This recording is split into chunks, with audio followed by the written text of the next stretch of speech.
hindi pa kasal yung hindi pa pwedeng dali na kaya hindi kasal.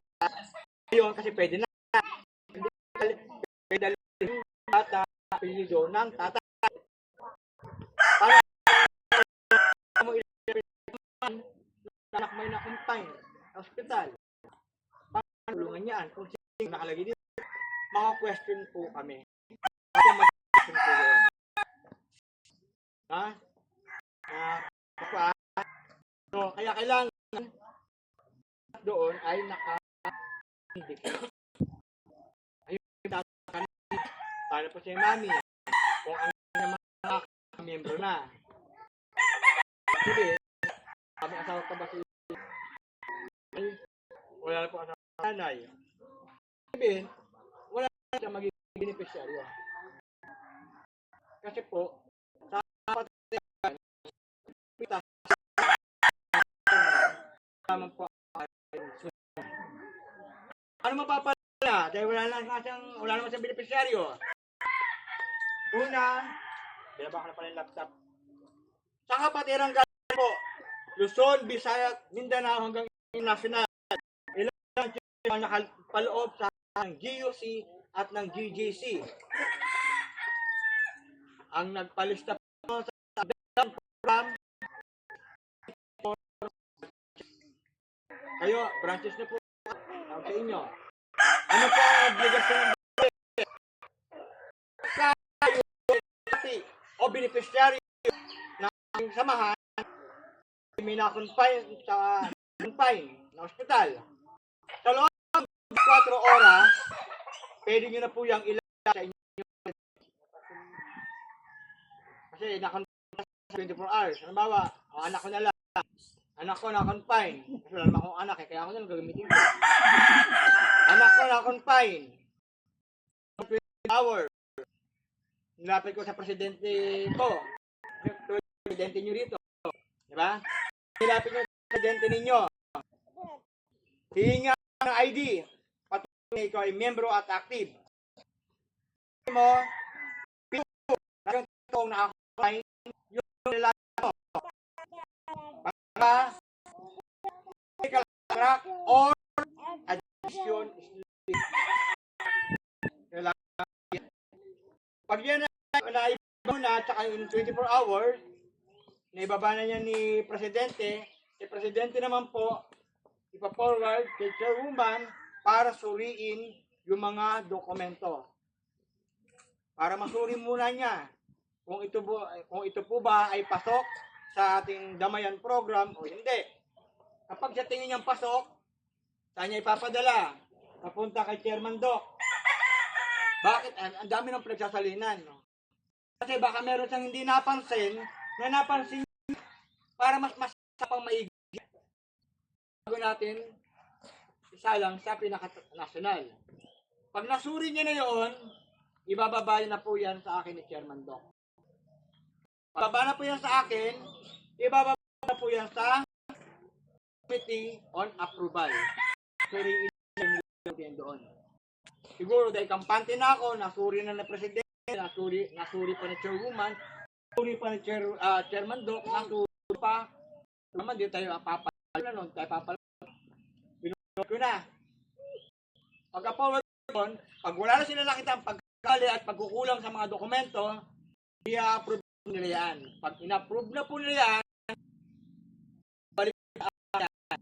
Diba? Ako uli, kay Chairwoman, pabalik kay Presidente para hingin ang GCash number kung sino yung humihingi ng tulong. Sa mga salita po, pag lumapit ka, yung pera malilik ko na ipagtulong hindi diretso doon sa kailangan ng tulong. GCash number ang hihingi namin.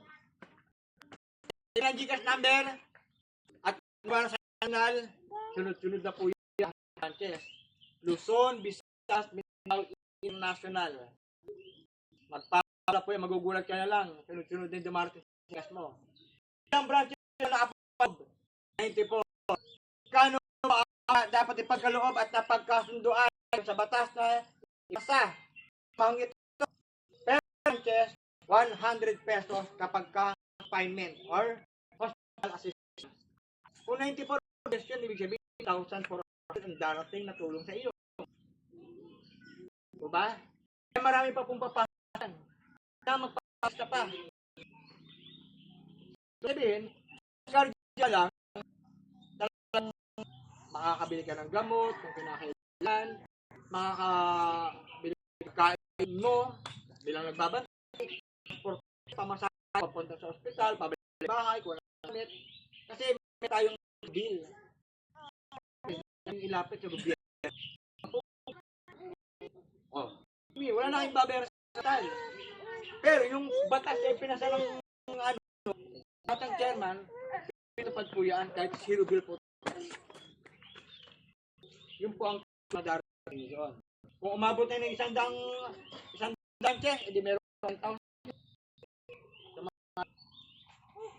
Ito ba? Yun po ang opisyaryo ng ayaw natin. Naman po siya sa magiging obligasyon ninyo. Na kung 100 pesos, kung ilang kayo, para mabuo nyo yung 100, para may padala yung sa nangangailangan ng halimbawa kayo po IFPI school class na drone okay. Wala kayong pangalan doon sa tulungan kayo hihingi tulong wala kayong pangalan sa tulungan. So ibig sabihin kailangan residente at mga opisyales maging aktibo kayo sa pakikiisa sa damayang program kasi ang pinapadalang tulong dyan, nanggagaling din po sa iba't ibang branches. Hihingi ng tulong. Di po ba? Po yun. Kukuha po ba yun? So, doon siya. Yun po yung tulong na sinasabi natin na makakarating. Hindi ka tulad dati, pagsabi natin love offering, babunot si chairman ng 200, siya naman 500, ito. Dito, napakagaan na po. Kung 10 kayo, magkakano lamang po. So, mabigat na po ba yun para matulungan nyo yung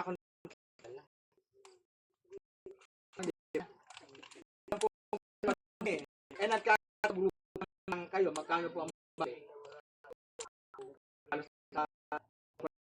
Diba? Yun po yung balik eh. Nako. So, yun po yung ating binipito dito. Nga, paano naman po pagkasay? Sa patay naman po, kapag lihim yung kapi, ang namayap, kunyari, nakumpay muna. Wag ako. Kunyari, confine. Padala tayo ng tingnan. Ang patay po kasi, ang bawat process to red. Nakonfine na siya. Nagpadala 100. Sumunod, namatay. Another mabuo yung red. Pero hindi siya fine, bigla yung kanyang patay, automatically 200 lang pala ng isang branches. Para hindi po kayo nalito. Paabot na kami, 100. Namatay na nga. Hindi po, magdadagdag ulit kayo ng 100 para mabuo yung 200. Kasi hospital assistance, 100. Assistance, 200. Kapag dumadami po ang ating branches dyan, darating po yung panahon na tayo po ay magsusulong ng panibagong batas na kung saan ibababa po natin yung 100 papunta sa 50 peso. Kasi hindi naman po yung binubuo natin. Hindi po tayo Kapuso Foundation. Mahal lamang sa career yung ginagawa natin, kaya mayroong malaking halaga. So, kung marami na naman, kung dadami yan, siyempre dapat yung obligasyon. Kasi kung yung mananatili pa rin tayo baka sa isang araw na humingi ng tulong. Isang araw pa lang. Kawawa po ang po. Maunawaan hindi po siya antay lang po tayo na resyon kapag dumadami ang pumapaloob ng damayan program. Yung tulong na matatanggap mo, kung 10,000 yan, hindi po yan mababago kahit lumiit yung magiging damayan. Kasi dumami naman dumagdag eh. Kasi mabubuo pa rin yung 10,000. O baka nga humigit pa. Nakukuha po. Hindi po lilit yung matatanggap ninyo ha, kundi palaki pa rin ang palit. Pero yung magiging obligasyon, palit. Yan po yan.